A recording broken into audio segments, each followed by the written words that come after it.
పూరి గుడి కార్యక్రమంలో ఈరోజు శ్రీనివాస కాలనీ శ్రీ శ్రీ శ్రీ వాసవి కన్యకా పరమేశ్వరి ఆలయానికి వచ్చాము మనము.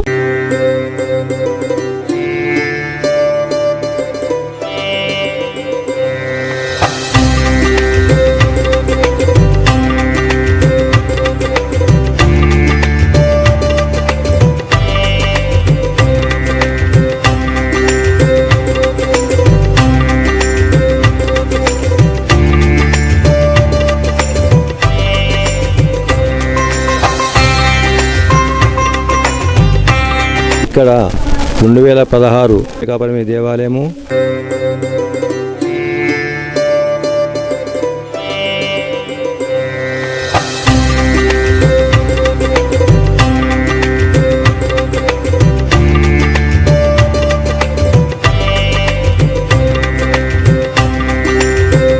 సీతారాముల దేవాలయము 3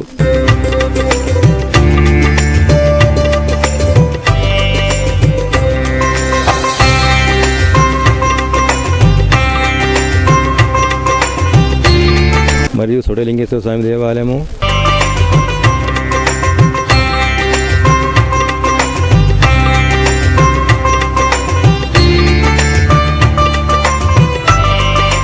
ఆలయంలో జరిగే కార్యక్రమాలు, అలాగే ఇక్కడ ఉన్న కార్యకర్తలను, అలాగే ఇక్కడ ఉన్న చైర్మన్ని, ప్రధాన అర్చకులను అడిగి మనము ఇక్కడ స్థల పురాణము తర్వాత స్థలం యొక్క విశిష్టతను గురించి తెలుసుకుందాము. గుడి విశిష్టత ఏంటో తెలుసుకుందాము. నమస్కారం అండి. నమస్తే అమ్మా. వ్యవస్థాపక అధ్యక్షులమ్మా. నేను అమరావతి రాజనరసింహ.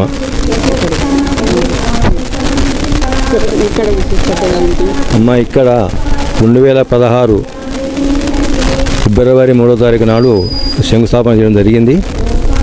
అట్లా 3 సంవత్సరాల తర్వాత అంటే 2019 ఫిబ్రవరి 16 నుంచి 21 వరకు ఇక్కడ వాసవి కన్యకాపరమేశ్వరి దేవాలయము మరియు సోడలింగేశ్వర స్వామి దేవాలయము, సీతారాముల దేవాలయము 3 గుళ్ళు తర్వాత నవగ్రహాలు ప్రతిష్ట చేయడం జరిగింది. ఇక్కడ దాదాపు 16 నుంచి 21 అంటే దాదాపు 5 రోజులు చాలా బ్రహ్మాండంగా అంటే కనివిని రీతిలో ఇక్కడ మహబూబ్ నగర్లోనే ఎవరు చేయనంత విధంగా ఇక్కడ ప్రతిష్ట చేయడం జరిగింది. ఆ రోజు నుంచి ఈ రోజు వరకు కూడా ప్రతి సంవత్సరం ఇక్కడ అమ్మవారి జయంతి, అమ్మవారి ఆత్మల దినము, తర్వాత వార్షికోత్సవము మరియు శ్రావణమాసంలో 4 కార్యక్రమాలు చేస్తున్నాము. ఒకటి రాముల వారికి ప్రతి సంవత్సరము 1,00,000 తులసార్చన, శివునికి 1,00,000 బిల్వార్చన, అమ్మవారికి 2 శుక్రవారాల్లో ఏదో ఒక ప్రతి శుక్రవారంలో 2 శుక్రవారాలు వస్తాయి, 4 వస్తాయి మామూలుగా. 2 శుక్రవారాల్లో మాత్రము ఏదో ఒకటి గాజు లంకణ అనుకోండి, కుంకుమ అనుకోండి, పువ్వులు అనుకోండి, అట్లా ప్రతి సంవత్సరము చేసుకుంటూ వస్తున్నాము. ఇప్పుడు కూడా కనీసము మన కరోనా సమయంలో మీ కార్యక్రమం జరిపినాము. ఇక్కడ చిన్న మొత్తంలో ఇప్పుడు ఇక్కడ ఆపకుండా జరుపుతున్నాము. ఇప్పుడు ఇదే ప్రకారం చేస్తున్నాము. తర్వాత 2022లో ఇక్కడ గుడికి స్థలం లేదు, 550 గజాలతో మేము గుడి కట్టినాం. ఇప్పుడు తర్వాత 1600 గజాలు కొనుక్కొని ఇప్పుడు ఇక్కడ ఫంక్షన్ హాలు, గార్డింగు, గోశాల 2020 నుంచి 25 వరకు కంప్లీట్ చేసినాం అమ్మ. ఇప్పటికి ఇది దాదాపు 5 కోట్ల ప్రాజెక్టు, 5 కోట్ల ప్రాజెక్టు ఫంక్షన్ అది. ఒక గుడి 3 కోట్లు అంటే దాదాపు 8 కోట్ల ప్రాజెక్టు నిర్మాణం జరిగింది. ఇది ఒక 5-6 సంవత్సరాలు జరిగింది. ఇక్కడ అమ్మవారి యొక్క బలం చాలా గట్టిగా ఉంది కనుక ఇవన్నీ జరుగుతున్నాయి ఇక్కడ. ఇది కాకుండా ఇక్కడ లేని విధంగా ఇక నవగ్రహ చెట్లు ఇక్కడెక్కడ లేవు, మన జిల్లాలోనే లేవు. దాదాపు ఇక్కడ 9 రకాల చెట్లు ఇక్కడ పెట్టినాము. భక్తులకు చాలా వస్తున్నారు. ఈ కార్యక్రమం మంచి జరుగుతున్నాయమ్మా. చాలా చక్కగా చెప్పారు. ఇక్కడ అమ్మవారి విశిష్టత తర్వాత ఇక్కడ లేనటువంటి ఇక్కడ అన్ని నవగ్రహ చెట్లు కూడా ఉన్నాయని చెప్పారు. అలాగే అందరినీ కూడా మనము అడిగి తెలుసుకుందాము. నా పేరు శివప్రసాద్, నేను ఇక్కడ ప్రధాన కార్యదర్శి. నేను ఉద్యోగ చేసి రిటైర్డ్ అయ్యాను. రిటైర్డ్ అయిన తర్వాత అమ్మవారి దీంట్లో సేవలో పాల్గొంటున్నాను. దాతల సహకారంతో అందరి ప్రోద్బలంతో మేము తీసుకొని ఈ గుడి, ఫంక్షన్ హాలు, ఈ పార్కు, గోశాల అందరి దీనివలన జరుగుతుంది. దసరా నవరాత్రులు 8 రోజులు చేస్తాము. అమ్మవారి జయంతి, ఆత్మార్పణ దినము, శివరాత్రి, ఉగాది, దసరా, దీపావళి, అమ్మవారి ఆత్మార్పణ దినము. శ్రావణ మాసంలో 4 రోజులు, ప్రతి కార్తీక మాసంలో కార్తీక దీపోత్సవము, శ్రావణ మాసంలో శివునికి బిల్వార్చన, సీతారాములకు 1,00,000 తులసార్చన, ఒకరోజు అమ్మవారికి కుంకుమార్చన లాస్ట్ రోజు 22 ఆగస్ట్ నాడు 1,00,000 పసుపు కొమ్ములతో అలంకరణ ఉంది. ఇక్కడ ఇంకా కార్యకర్తలను కూడా మనం అడిగి తెలుసుకుందాము. ఇక్కడ విశిష్టత ఏంటి, ఇంకా ఏమేమి కార్యక్రమాలు జరుపుకుంటారో అడుగుదాం. వాసవి, నా పేరు విశ్వనాథన్ ప్రసాద్. జై శ్రీరామ్. ఇక్కడ 2021లో నేను ఇక్కడ వచ్చాను. అక్కడి కార్యక్రమాలు చాలా బ్రహ్మాండంగా నడుస్తున్నాయి. కనీ విని ఎరగని రీతిలో మా యొక్క వాసవి మాత కన్యకా పరమేశ్వర గుడిలో ఆర్గానిక్స్ ఫుడ్తో ప్రతి ఒక్కరికి భక్తులకు సంతృప్తిగా భోజనం పెట్టడం జరుగుతుంది. నవరాత్రులు సంతోషంగా చేసుకుంటున్నాము. పుత్రకామేష్టి యాగం ఎక్కడ చేయలేదు నాకు తెలిసినంత వరకు అయితే. ఈ గుడిలో పుత్రకామేష్టి యాగం, పిల్లలకు పెళ్లి కాని వాళ్ళకు పెళ్ళిళ్ళు చేయడము యాగం ఇక్కడ జరిపిండ్రు. పుత్రకామేష్టి యాగం ఎక్కడ చేయకూడదు. నా వయసు 63 సంవత్సరాలు, నేనైతే చూడలేదు. తర్వాత పెళ్లి కాని అమ్మాయిలు అబ్బాయిలకు కూడా అదొక యాగం చేసిండ్రు. చాలా బ్రహ్మాండంగా నడిచింది. నవరాత్రులు కూడా చాలా బ్రహ్మాండంగా నడుస్తున్నాయి. ప్రతి సంవత్సరం ప్రతి కార్యక్రమం కొత్తగా నిర్వర్తిస్తూ మా ప్రెసిడెంట్ వారు మంచిగా చేస్తున్నారు. దానికి కూడా మేము సహకరిస్తున్నాము. లోకల్లో కూడా ఎవ్వరు కూడా ఎలాంటి ఆబ్జెక్షన్ లేకుండా మంచిగా నడుస్తున్నాయి కార్యక్రమాలు. ఇప్పుడు కూడా మంచిగా నడవాలి, ఇక ముందు కూడా మంచిగా నడవాలని కోరుకుంటూ మీడియా మిత్రులకు సెలవు తీసుకుంటున్నాను. చాలా బాగా చెప్పారండి. శంకర్. మరి నేను ఇక్కడ కార్యవర్గ సభ్యునిగా ఉన్నాను. నేను ఈ దేవాలయానికి, అమ్మవారి దేవాలయానికి మరి సుమారు 2 సంవత్సరాల నుంచి రావడం జరుగుతూ ఉన్నది. మరి అమ్మవారి దేవాలయం ప్రాంగణంలో అడుగు పెట్టిందే మొదలు మరి ఒక మానసిక ప్రశాంతత అనేటువంటిది తప్పకుండా ఉంటుందనేటువంటిది మరి నేనైతే గట్టిగా నమ్ముతున్నాను. మరి ఇక్కడ ఉండేటువంటి వాతావరణం కానివ్వండి, ఇక్కడ ఉన్నటువంటి కార్యవర్గ సభ్యులు, అట్లాగే ప్రెసిడెంటు, సెక్రటరీ, ట్రెజరరు, వీళ్ళందరి యొక్క సమన్వయంతో ఏ కార్యక్రమాలు చేసినా కానీ మంచిగా అందరూ కలిసిమెలిసి దాన్ని విజయవంతం చేయడానికి ప్రయత్నం చేస్తారు. విజయవంతం అవుతూ ఉన్నవి. మరి ఇందులో భాగంగానే ప్రతి శుక్రవారము ఇక్కడ అమ్మవారి దగ్గర రాత్రి 8 నుంచి 9 వరకు వాసవి భజన మండలి చేత ఒక భజన కార్యక్రమం ఏర్పాటు చేయడం జరిగింది. ఈ భజన కార్యక్రమం కూడా నిర్విరామంగా 1 సంవత్సరం నుంచి సాగుతూ ఉన్నది. అందుకు ఆ భజన మండలిలో సభ్యులు కూడా ఇక్కడ ఉన్నారు. మరి ఇవే కాకుండా కూడా ఇంకా ప్రత్యేకమైనటువంటి కార్యక్రమాలు కూడా చేపడుతూ ఉంటారు. మరి మనకు హోలీ పండుగ అయితేనేమి, అట్లాగే మరి మనకి ఇంకా సంక్రాంతి పండుగ సందర్భంలో అయితేనేమి, మరి ఇతర పండుగల సందర్భాన వాటికి తగ్గట్టుగా కార్యక్రమాలను ఏర్పాటు చేసి మరి ఎక్కువ మొత్తంలో సభ్యులు వస్తూ ఉంటారు. అందరి సమన్వయం, అందరి సహకారంతో చక్కగా కార్యక్రమాలు జరుగుతున్నాయి. కాబట్టి ఇదే స్ఫూర్తి ఎప్పటికీ ఉంటుందని ఆ వాసవి మాతను కోరుకుంటూ, ఇలాగే మరి ముందు కూడా అనేక కార్యక్రమాలు దిగ్విజయం అవుతాయని కోరుకుంటూ, మరి ఈ అవకాశం ఇచ్చిన మీడియా మిత్రులందరికీ కూడా మరొకసారి మరి వాసవి మాత అందరికీ కూడా కృతజ్ఞత తెలుపుతున్నాను. జై వాసవి. జై వాసవి. జై వాసవి. జై శ్రీరామ్. నా పేరు సొన్న కృష్ణమూర్తి. నేను కోశాధికారిగా ఉన్నాను ఇక్కడ. అయితే అందరి అభిప్రాయంతో నేను ఏకీభవిస్తున్నాను. కాకపోతే అమ్మవారి కృపదేవన ఇప్పటివరకు ఏ ఆటంకం కలగకుండా అన్ని కార్యక్రమాలు దిగ్విజయంగా జరపబడింది. ఇక ముందు కూడా అదే విధంగా కృషి చేస్తామని తెలుపుతున్నాను. ప్రతి సంవత్సరం బాగా డెవలప్ అయ్యి అన్ని కార్యక్రమాలు చాలా బాగా చేస్తున్నారు. దీనికి సంఘం పెద్దలు, తర్వాత భక్తులు, ఎవరి తోచినంత సహాయంతో వాళ్ళు అన్ని ఆర్థికంగా కానీ పనిలో కానీ అందరూ బాగా పార్టిసిపేట్ చేస్తున్నారు. అందరూ ఇట్లనే పార్టిసిపేట్ చేయాలని కోరుకుంటున్నాను. ఇక్కడ బాగా నచ్చింది ఏంటంటే మాకు నవరాత్రులలో 9 రోజులు చాలా బాగా పూజలు జరుగుతాయి. పూజలకు మా మహిళలు చాలామంది చాలా పెద్ద ఎత్తున పాల్గొంటున్నారు.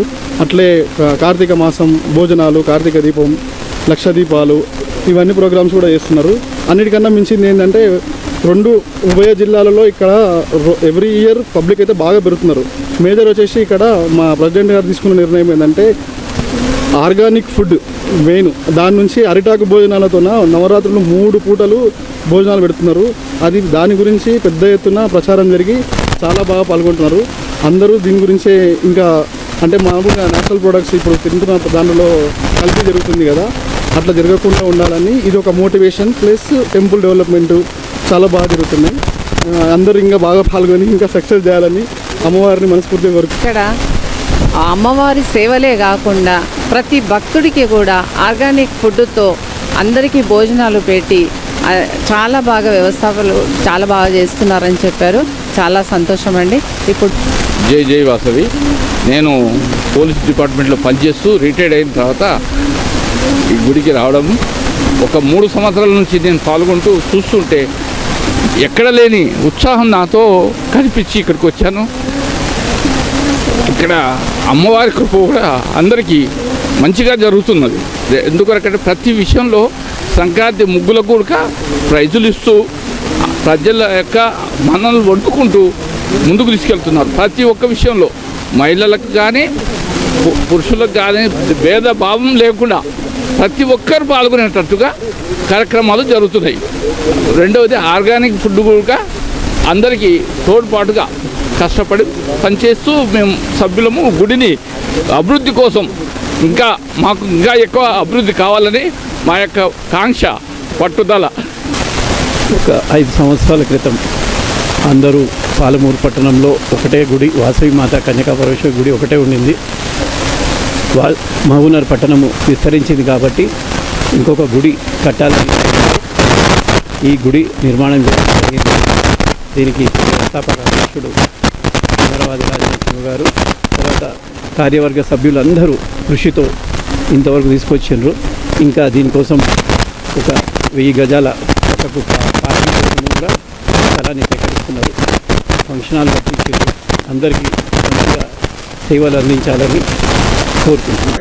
శ్రావణ శుక్రవారం ఇక్కడ కుంకుమార్చన జరుపుకుంటున్నారు. ఇక్కడ మహిళా అధ్యక్షురాలని మనము అడిగి తెలుసుకుందాము. ఏ పూజలు ఏ రకంగా ఏ కార్యక్రమాలు జరుపుకుంటారో అడిగి తెలుసుకుందాము. జై వాసవి అండి, శ్రీనివాస కాలనీ. ఇక్కడ మహిళా మండలి అధ్యక్షురాలిగా విష్ణుకర లక్ష్మి నేను. ఇక్కడ మేము శ్రావణ మాస ఉత్సవాలు చాలా బాగా జరుపుకుంటున్నాము. మొదటి ఆదివారం రోజు లక్ష తులసార్చన జరుపుకున్నాము. ఇప్పుడు 2వ శుక్రవారం రోజు 108 మంగళహారతులతో అమ్మవారికి హారతి ఇవ్వడము, ఇది ఒక కార్యక్రమం జరుపుకుంటున్నాము. చివరి వారము పసుపు కొమ్ములు 1,16,000 పసుపు కొమ్ములతో అమ్మవారిని అలంకరించుకోవడము జరుపుకుంటున్నాము. సోమవారం రోజు 1,00,000 బిల్వార్చన ఉంటుంది. ఇక్కడ చాలా బాగా శ్రావణ మాస ఉత్సవాలు జరుపుకుంటాము. అందరూ మహిళా మండలి కూడా మాకు బాగా సపోర్ట్ చేస్తారు. ఇక్కడ మంచి ఆర్గానిక్ ఫుడ్ అరేంజ్ చేస్తాం అనమాట. అది దేవి నవరాత్రులు కూడా చాలా బాగా జరుపుకుంటాం మేము. జై వాసవి. ఇంకా మహిళలను కూడా అడిగి తెలుసుకుందాము. అమ్మవారిని ఏ అలంకరణతో మీరు పూజ చేస్తుంటారో, ఏ అలంకరణ చేస్తుంటారో చెప్పండి. జై వాసవి అండి, నా పేరు పోలా మానస. నేను ఇక్కడ సెక్రటరీగా ఉంటాను. ఇక్కడ నవరాత్రుల్లో అన్ని అలంకరణలు చాలా బాగా వైభవంగా చేసుకుంటాము. ఇంకా గాజుల అలంకరణ, దసరా నవరాత్రులు గాజుల అలంకరణ, ఇంకా నవరాత్రులు చాలా బాగా. ఇప్పుడే కుంకుమార్చన జరిగింది కాబట్టి ఇంకా మనం ప్రధాన అర్చకులను కూడా అడిగి తెలుసుకుందాము. ఇక్కడ ఇప్పుడు కుంకుమార్చన జరిగిన తర్వాత ఏ కార్యక్రమం ఉందో మనం అయ్యగారిని అడిగి తెలుసుకుందాం. శ్రీ గురుభ్యో నమః. జై వాసవి. ఈరోజు శ్రావణ శుక్రవారం అంటే 2వ శుక్రవారం సందర్భంగా మన శ్రీనివాస్ కాలనీలో వలసినటువంటి శ్రీ వాసవి మాత దేవాలయంలో 108 మంది మంగళహారతుల కార్యక్రమం నిర్వహించబడుతున్నది. దాని తర్వాత అమ్మవారికి 108 కిలోల కుంకుమాభిషేకం కూడా నిర్వహిస్తున్నాము. దీని తర్వాత ఇంకా సాయంత్రం కూడా భజన కార్యక్రమం, అలాగే విశేషంగా ఊరేగింపు కార్యక్రమం ఇవన్నీ కూడా ఏర్పాటు చేయడం జరిగింది. కాబట్టి భక్తులందరూ కూడాను అమ్మవారి ఏది కోరుకుంటే అది జరుగుతుందనేది ఇక్కడ ప్రశస్తిగా అందరికీ కూడా తెలిసిన విషయం. ఇది అందరూ కూడాను ఈ కార్యక్రమాలు అధిక సంఖ్యలో పాల్గొనాలి. అలాగే ఎల్లుండి సోమవారము 1,00,000 బిల్వార్చన కార్యక్రమం కూడా ఉంది. స్ఫటికలింగేశ్వర స్వామి అని అక్కడ కనుక చూస్తే కానీ శివాలయం ఉంది. స్ఫటికలింగేశ్వర స్వామి వారు ఉంటారు. అక్కడ 1,00,000 బిల్వార్చన కార్యక్రమం కూడా ఉంటుంది. భక్తులందరూ గమనించి అధిక సంఖ్యలో పాల్గొనాలని కోరుతున్నాను. ఈరోజు 1,00,000 కుంకుమార్చన కార్యక్రమం చేయడం జరుగుతుంది. తర్వాత అదేవిధంగా స్ఫటికలింగేశ్వర స్వామికి 1,00,000 బిల్వార్చన 4వ తారీఖు నిర్వహించడం జరుగుతుంది. ఇంతకుముందు పోయిన ఆదివారం రోజు సీతారాముల వారికి 1,00,000 బిల్వార్చన కార్యక్రమం కూడా నిర్వహించడం జరిగింది. కావున భక్తులు ఎవరైనా సరే ఇక్కడికి రండి, వచ్చి అమ్మవారి సేవలో పాల్గొనండి, తీర్థప్రసాదాలు స్వీకరించండి. జై శ్రీ. ఇక్కడ ఆలయంలో ఉన్న మహిళలను కూడా అడిగి తెలుసుకుందాము. ఏ పూజలు చేశారు అడిగి తెలుసుకుందాం మనం. నా పేరు శైలజ. మహబూబ్ నగర్ శ్రీనివాస కాలనీలో కన్యకాపరమేశ్వరి టెంపుల్, కన్యకాపరమేశ్వరి టెంపుల్ పూజలు చాలా బాగా చేస్తుంటారు. ఇంకా ఇక్కడికి అందరం మంచిగా వస్తుంటాము. శ్రావణ మాసం సందర్భంగా 108 మంగళహారతులతో 108 మంగళహారతులతో పూజలు జరిపిస్తున్నారు. మళ్ళీ ఇంకా శుక్రవారం అష్టోత్తరాలతో బాగా పూజలు జరుగుతుంటాయి. ఇక్కడ ఇంకా దసరా ఉత్సవాలు ఇంకా ఏవైనా చాలా బాగా జరుగుతుంటాయి. ఇంకా వారం ఇంకా కుంకుమార్చనలు, పసుపు కొమ్ములతో చేస్తున్నారు. ఇంకొక వారము గాజులతో అలంకారాలు చేస్తారు. ఇంకా అన్ని చాలా బాగా జరుగుతుంటవి. ఇంకా అందరూ కూడా ఇంట్రెస్ట్ గా భక్తిగా రాగలుగుతారు అందరూ. అలాగే ఇక్కడ ఇంకో ట్రెజరీని కూడా అడిగి తెలుసుకుందాము. జై వాసవి. ఇక్కడ మన టెంపుల్లో ప్రతి పున్నంకి గర్భిణీ స్త్రీలకు ఒక మందు అనేది ఇస్తారు. ఆ మందు స్వీకరించడం వల్ల చంద్రుని వాళ్ళ పెట్టి ఇస్తారు. దాన్ని చంద్రుని దగ్గర పెట్టి ఆ మందు స్వీకరించడం వల్ల గర్భిణీ స్త్రీలకు పుట్టబోయే పిల్లలు చాలా హెల్దీగా పుట్టారు, ఇంకా పుడుతున్నారు కూడా. ప్రతి ఒక్కరు కూడా వచ్చి ఈ దాన్ని స్వీకరించుకోవాలని, వినియోగించుకోవాలని కోరుకుంటున్నాము. చిన్న పిల్లలకు కూడా, పుట్టిన పిల్లలకు కూడా ఇక్కడ మందు వేస్తారు. అది కూడా బాగా బుద్ధిని గాని, తెలివిని గాని, శక్తిని గాని అమ్మవారి కృప వల్ల ఆ శిశువులకు లభిస్తుందని మా యొక్క నమ్మకం. అది నెరవేరుతుంది కూడా. చాలా మంది కూడా చెప్పారు గర్భిణీ స్త్రీలు, మాకు ఇక్కడ తీసుకోవడం వల్ల మాకు మంచిగా డెలివరీ కావడం, నార్మల్ డెలివరీ కావడం అన్ని జరుగుతున్నాయని చెప్పారు. మన అమ్మవారి కూడా చాలా మహిమగల అమ్మవారు. ఇక్కడ ఏది కోరుకుంటే అది తప్పకుండా నెరవేరుతుంది. ఈ అవకాశం ఇచ్చిన మా సంధ్యక్క గారికి కృతజ్ఞతలు. Thank you. కాక గోశాల, తర్వాత ఆర్గానిక్ ఫుడ్, తర్వాత ఇప్పుడే మన సోదరి చెప్పారు పిల్లలు పుట్టని వాళ్ళకి కూడా మందు ఇస్తారు. తర్వాత పిల్లలు పుట్టిన తర్వాత కూడా వాళ్ళు మంచిగా ఎదగాలని మందులు ఇస్తారని. ఇది ప్రతి ఒక్కరూ వినియోగించుకోవాలి. అమ్మవారి కృపా కటాక్షం అందరిపైన ఉండాలి అని TBC మా ఊరి గుడి కార్యక్రమం నుంచి ధన్యవాదాలు.